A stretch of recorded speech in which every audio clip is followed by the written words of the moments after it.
Oke, kali ini kita akan membahas soal SBMPTN Saintek Fisika tahun 2018 nomor 7.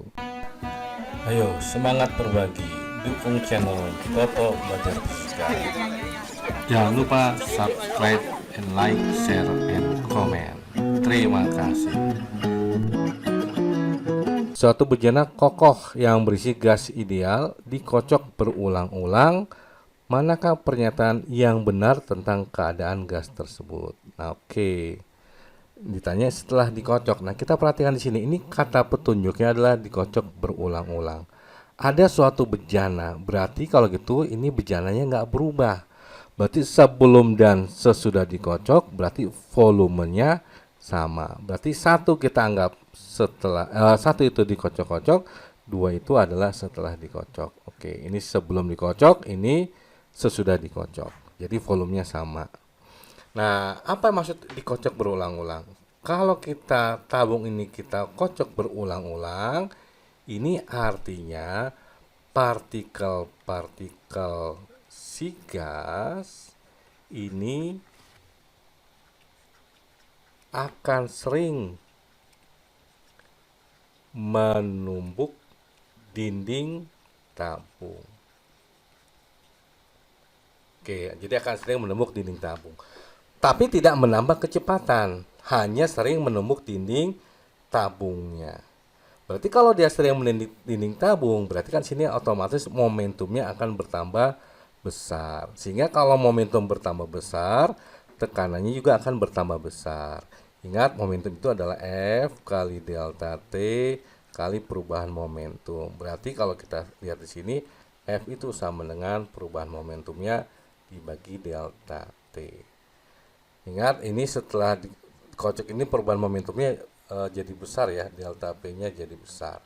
Karena sering dikocok-kocok, jadi momentumnya perubahannya lebih besar.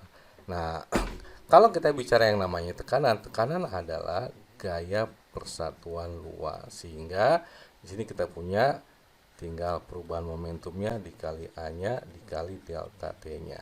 Nah, hubungannya adalah lihat ini tekanan dengan perubahan momentum berbanding lurus. Ketika perubahan momentumnya besar karena sering dikocok, maka tekanannya jadi besar. Artinya setelah dikocok, ini tekanannya P2-nya ini lebih besar dari P1. Oke. Tadi kita punya tabung ini volumenya nggak berubah, berarti V1 sama dengan V2. Maka kita pakai rumus hukum Boyle-Guy-Lussat. P1 V1 per T1 sama dengan P2 V2 per T2.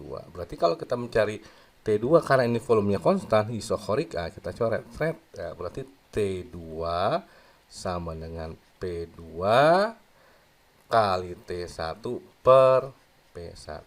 Nah, ingat hubungannya. P2 lebih besar dari P1, maka ini adalah sesuatu yang nilainya lebih dari 1. Otomatis T2-nya lebih besar dari T1. Jadi temperatur gas ini naik. Setelah dikocok, temperatur naik. Oke. Nah, temperaturnya naik. Sekarang kita lihat, ini kan volumenya konstan, ya kan ya. Ada yang namanya usaha. Usaha itu adalah bentuk kerennya W sama dengan integral PdV. dV ini perubahan volume. Karena V1 sama dengan V2 sama, berarti tidak ada perubahan volume. Berarti sama dengan 0. Ini yang kita sebut sebagai proses isokorik. Usahanya 0. Isokorik. Jadi kita punya jawabannya temperaturnya naik, tapi dia tidak melakukan usaha. Jawabannya yang B. Lanjut ke nomor berikutnya.